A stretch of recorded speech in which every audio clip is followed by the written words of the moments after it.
Hi, Jonathan. Hi Emma, it's time for Cut to the Case. And Emma, how have you been? Well, very relaxed. I'm actually doing some university work and You, travelling around town for my sabbatical. You look relaxed. It's nice to see you again. It's been Thank a you. while. Yeah. Welcome back to Cut to the Case. Thank you. We need to talk about something that happened before you left. Yeah. Let's get into it. It was a big case. It was difficult. Yeah. So Jonathan's alluding to the difficult case where you have a critically unwell patient with a difficult airway, and in this particular case the patient required a surgical airway, so a front of neck access for critical hypoxia. And so we thought we would talk about it today. We think that to bring it up as a topic is really important because then we all have a shared understanding of what it is and the best way to approach it. It's something we often think about but rarely need to do. You were telling me you've had more experience than most. I have been involved in 5 now, most recently a couple of months ago, but actually twice this year already. Yeah. And it's nothing to suggest that the people involved in the care didn't prepare in terms of airway, and we would always advocate for that. It was actually just that there was unforeseen complications that led to the need for a front of neck access. Yeah. So we're actually going to just focus mostly on what to do as the late arriver who sees critical hypoxia with a patient who is in a can't intubate, can't oxygenate scenario. Because that was the situation, right? That's right. So just paint me the picture. So what's going on? So I'll de-identify a 30-year-old woman who has a unwell and requiring intubation, and I arrived to a buzzer where the patient required, where she was hypoxic actually. So you're not intubating, you're just walking by, minding your own business. Minding my own business, yeah. In recess, behind the curtain. And so behind the curtain, so the patient, there was a really fantastic team working well together and communicating well. The patient was hypoxic, and what I tend to do as the late arriving clinician is think through what are the roles there. So there was a team leader, there was a procedure nurse and doctor, there was an airway nurse and doctor, and a backup actually. So they were really well staffed, and I noticed that the patient had low sats of about 80, heart rate of say 110, and blood pressure was normal. Right, so you label the situation. That's right. You walk in there, critically hypoxic, label it, have a look, see who's there. That's who's right. there, what are they doing? Yeah. So what I noticed pretty rapidly was that there were people saying the words of, I can't get the tube in. And so, my hunch was everything was going to be okay, but I thought, well, let's just go and get the can't intubate, can't oxygenate kit. Sometimes I feel like if I bring it to the patient's bedside that it warns off evil spirits. That's what people say, but maybe not in this case. Yeah. And actually that's regularly what I do is when I find that kind of scenario, and that's it's not what just I do. when I'm intubating. No, Can we just qualify that? Yeah.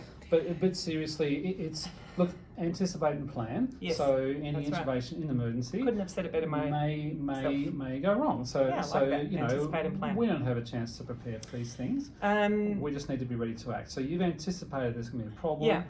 And now you've seen a problem. What did you do? Well, the other thing that I did, aside from getting equipment, was actually stand ready to act. And I think that's a really important point that over the cases that I've been involved in, I think standing in and touching the patient is really important, because then it's important for you to then act. Standing at the back of the room or standing, off the patient, I don't think really forces you to act when you need to. Sounds like you're saying you've got yourself in a position. You've probably, even if you haven't said it, the intubator knows there's someone else who can now do the procedure if need be. You're not just standing back saying, okay, get me if you need me. You're actually ready to go. That's right. And in position. Through the cases that I've been involved in, we've had both prepared people who so a double setup, so an intubator and a front of neck access operator, but also on 2 occasions it's really been unaware that this was going to happen, and this was the case that I walked into. Surprise. So my hands are on the patient, I have the kit ready, and I look over at the SATs after another intubation attempt. I don't actually know the intubation attempt. And you probably doesn't matter. 60. Okay. Yeah. All right. Yeah. So we're talking oxygen saturation 60. Yeah. Someone's a skilled operator. Very skilled. Is failing intubation. Yeah. And we don't know why. Yep. Yeah. Okay. So my heart's racing already. Yeah. Anxiety's building. What happens next? So I think two things need to happen then. Yep. You need to declare an airway emergency, Yep. which we did. So can't intubate, can't oxygenate. And then you need to do the next steps. The next steps involved continued care from the top end and care from front of neck. So that's my approach. Whether or not that's correct, you can talk to me about that, Jonathan, but that's what we did. So you're saying, okay, I'm here, I think we need to do a surgical airway. Yep. Keep going from the top end, because you may yet get it. That's right. You may still get it. I'm not just taking over, but I'm going to concurrently now start the procedure. Probably hoping that they would get it.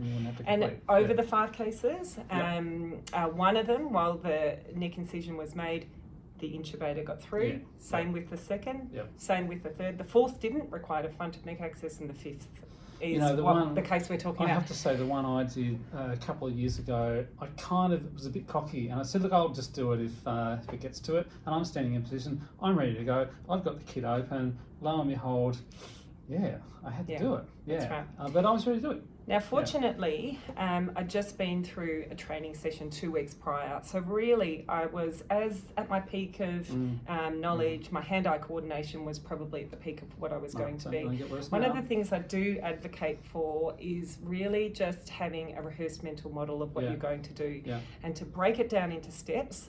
So you're approaching the patient, performing a procedure, but it is a series of steps rather than, oh my goodness, I'm performing a front of neck access. So just like with insertion of an intercostal catheter or other procedures, it's just a series of steps.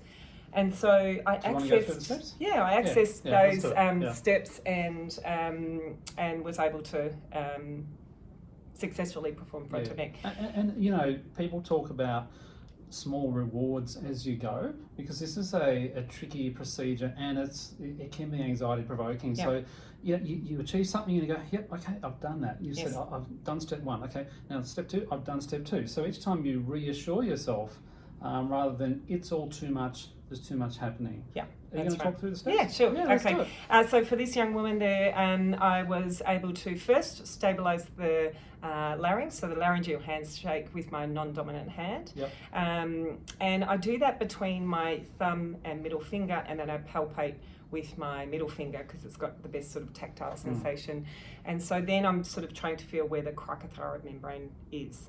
So step 1. Okay. And you're coming from below. Yeah, I'm coming from the left. And look, I think you, practically speaking, in my experience, you may need to go from either side. So it is probably worthwhile thinking about, what you might do on either side. And we've been training both sides, just in case you find that you're stuck. The access side for me, for the patient, because there was a crowd on the other side, was the left-hand side. So laryngeal handshake, palpate with my... You're on the patient's left-hand side? Like my side now? Okay. Scalpel in my dominant hand, and I made a longitudinal incision from inferior to superior, and it was probably 4 centimetres, and there was actually minimal bleeding. One of the learnings I have after doing that is potentially you can do that and then recheck whether or not the next step is required. It looked to me that would just require a simple suture if indeed they got the ETT in, which they didn't. So if you stopped at that point because they chewed them, there's little harm to the patient. You could probably close that when no harm done. All right. Now I did check, and SATs were falling, so I think 60-40, something like that. So my next step, and something I've learned through some troubleshooting with a difficult case in the past, is then if you palpate from inferior, from the sternal notch superiorly, the first bump you come to is the cricocartilage, and you aim just above it. One of the difficulties is if you go from superior to inferior, so feeling down, sometimes you can get lost in the hyoid bone, in the thyroid cartilage, and it all feels like bumps. So keep it simple, go from below to above. And noting that I'd just done it 2 weeks earlier in a training session, that's what I did, and it was very simple. Put the scalpel through the cricothyroid membrane. I use my index finger to enter the membrane. You can use your little finger. I use my index finger. My 2 fingers are the same size, and I've got better tactile sensation in my index finger. I use my index finger. It's bigger. if I needed to, I'd put my little one in. But you got to feel it. Yeah. Yeah. And then I was able to run a bougie in over my finger. Next to the finger. Running inferiorly, went through very smoothly. I put the endotracheal tube over the top with an operator, and I was actually talking to an operator on the other side of the bed, and we put through a size 6 tube, inflated the cuff just when we had passed the black line through once it had disappeared. Yeah, so once the black line disappears, you're already in, so you don't need to go further than that, and that's definitely a learning point. That's right, and then we inflated the cuff, and very rapidly that patient went from horrible SATs, I won't be specific, and probably within 30 seconds their SATs were 98%. Wow, unbelievable. Yeah. So life-saving procedure, done very slickly. My only question to you is, sometimes it's hard to initiate this procedure, sometimes it's hard to get the team to let you do it. You're standing in the position, you're ready to go. What do you do to tell them that we need to do this procedure? What do you say? Well, what's your approach? I've learned some things that I didn't know would occur. So sometimes you don't get communication from the people at the top end of the bed, and that's you need to expect that. They're really task focused. They're trying their hardest. That's probably... And rather than sort of criticise people for being task focused, it really requires you to understand that communication may break down, and that's okay. And that's probably what reverse being you true would get most of the time. I think I would be very fixated trying to So we would expect you to be task fixated. Yeah. You're not going to pay attention. That's right. Perhaps you're right into it, deep into the airway. Because you really want to get that airway in. Not task fixed in terms of not understanding the can't intubate, can't oxygenate, but really fixed on trying to improve things, knowing that someone else is going to the front of me. I'm task fixated. I'm tubing the patient. I'm not actually hearing you. Yes. So I'm desperately trying to get this tube in. That's right. What do you say to me? So I announced it. This is a can't intubate, can't oxygenate. I am cutting the neck. I'm not saying anything. I am cutting through the cricothyroid membrane. I am inserting a tube. So I labelled all those things, and that seemed to work well. And I might say at some point, good, that's fine. Actually, I've got a view. I'm putting my tube in. That's right. And then I just if we talk to each other, that would work. That's right. And I don't think you're going to get too many arguments if you get on and do that. That's right. So it's a straight up assertiveness, straight into it. Yeah. Yeah. So my major learnings are to train regularly and have a readily accessible rehearsed mental model for these critical procedures, to stand and touch the patient. Touch the patient because they would want you touching them when they're critically hypoxic. That forces you to make a decision, and that forces you to act. What was the phrase you said? Prepare and act or something? Anticipate and plan. Anticipate and plan, So always anticipate and plan. What's the worst case scenario? Have a think about it. And I think by also touching the patient, it makes you part of the team. You've jumped in, and you're there. The decision is she's ready to go. She's going to help. Great. Then break it down into steps. So skin incision, what you're doing with each hand, so laryngeal handshake, palpating, skin incision, going from inferior bump to superior, because then you'll find the right spot. You won't get lost in the hyoid bone. And one of the other things in one of the other cases that I was involved in, just the difficulty in passing the tube if your horizontal incision isn't wide enough. Here I would urge you just to take care to make sure that you're not slashing across the neck, obviously, but that you do a considered incision that's horizontal in the cricothyroid membrane. If the finger's going to get in there, it's probably going to make a whole big mess. If there's bleeding, just after you've intubated, obviously, you just put a finger on it. We can deal with it. Okay. All right, great, Emma. So, what a case. What a case, Any other things? Any other learning points? No, just to advocate for preparing for each intubation, but sometimes unforeseen things happen, and so therefore to train as an emergency doctor and nurse to be able to do it. And finally, there is something, I do think that we really all should be training in teams, so it should be nurses and doctors training together, because I was so lucky to have someone to help me out in terms of being able to do all the other that's a reality. pass me equipment, inflate the cuff.